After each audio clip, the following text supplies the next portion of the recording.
Buen día, el día de hoy hablaremos sobre los procedimientos para realizar un aforo de corrientes de río en la materia de hidrología. El equipo está constituido por su servidora Vázquez Serrano Marioli Belén, Náfate Martínez Alexis Gonzalo y Luis Armando Morales Pérez. Bueno, principalmente como una pequeña introducción, se podría decir que en los distritos de riego se necesita medir los caudales para distribuir el agua. Frecuentemente se encuentran corrientes naturales como los ríos que aportan agua a las presas y los canales de derivación o tramos de río que sirven para conducir el agua desde las presas de almacenamiento hasta las presas derivadoras. En las secciones de aforo, como podemos ver, estos cauces naturales o artificiales operan con grandes gastos y tienen anchos que requieren puentes o el sistema cable, que más bien dicho canastilla, para realizar los trabajos de aforo. Generalmente las brigadas de hidrometría realizan los aforos en la red mayor de los distritos de riego usando los métodos de molinete, secciones calibradas y estructurales, tales como compuertas, radiales y rectangulares.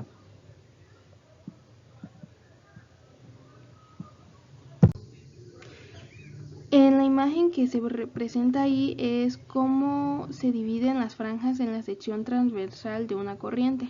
Pero bueno, el sondeo consiste en dejar que el escandallo llegue al fondo del cauce. Si el técnico aforador está cerca de la superficie del agua, simplemente marcará la sondaleza tomándola con los dedos. De otra manera, deberá tomar la cuerda referida a un punto fijo una vez que el escandallo esté en el fondo e irá midiendo la longitud de cuerda que vaya sacando hasta que el escandallo esté sobre la superficie del agua, con la finalidad de dividir el ancho de la corriente en franjas. Generalmente el agua es igual a la anchura que queden marcadas y sea la base para dividir la sección transversal de las corrientes en áreas pequeñas, tal como se muestra en la figura, en las cuales se mide la velocidad media. Existen varios métodos para medir el escurrimiento. El método de número de curva. Este método fue desarrollado por los hidrólogos del UCE, en español se dice Servicio de Conservación de Suelos, y se utiliza para calcular el coeficiente de escurrimiento. 1. División de sección en subsecciones. Este método implica los siguientes pasos. 1. Medir las mediciones de cada subsección. Medir el perfil de velocidad en el eje de cada subsección. Calcular la velocidad media en el eje. Calcular el gasto parcial en cada subsección. Sumar los aportes parciales. Ahí se puede ver una imagen representativa que cada uno va en forma al otro, que es medir las dimensiones, las velocidades, calcular las velocidades del eje, los gastos y sumar los aportes parciales.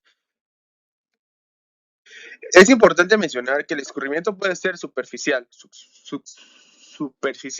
y subterráneo. El escurrimiento superficial es parte del agua que escurre sobre el suelo y después por los cauces de los ríos.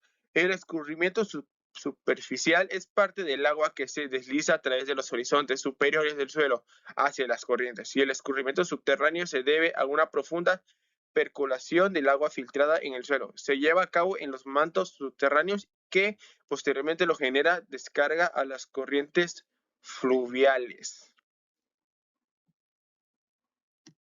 El escurrimiento superficial es el que se mueve por la superficie del terreno hacia los cauces del drenaje durante y después de la lluvia.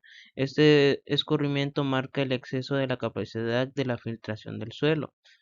El escurrimiento subterráneo proviene de las lluvias que se filtran hasta alcanzar los niveles freáticos, moviéndose muy lentamente, o sea, es el más lento, hasta enriquecer las corrientes superficiales. A los efectos del análisis, el escurrimiento total de una corriente se considera forma por el escurrimiento directo y el escurrimiento base, llamado caudal de estiaje. Quiero agregar estos escurrimientos, en el cual es el escurrimiento directo, es en el que se agrega a la corriente durante y inmediatamente después de la ocurrida de la lluvia y está integrado por el escurrimiento superficial, escurrimiento subsuperficial y la precipitación en el cauce o canal. El escurrimiento base o caudal ese de estiaje, este escurrimiento es el escurrimiento lento, que está integrado por el escurrimiento subterráneo y el escurrimiento superficial retardado. Durante una tormenta que produce el escurrimiento, se considera que la precipitación total consta de una parte abstracta o abstracción y de una parte llamada exceso de precipitación.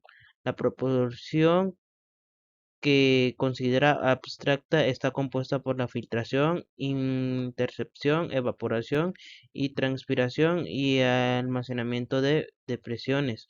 Y el exceso de precipitación es el que contribuye directamente al escurrimiento superficial de una satisfecha a la abstracción, como podemos ver en el siguiente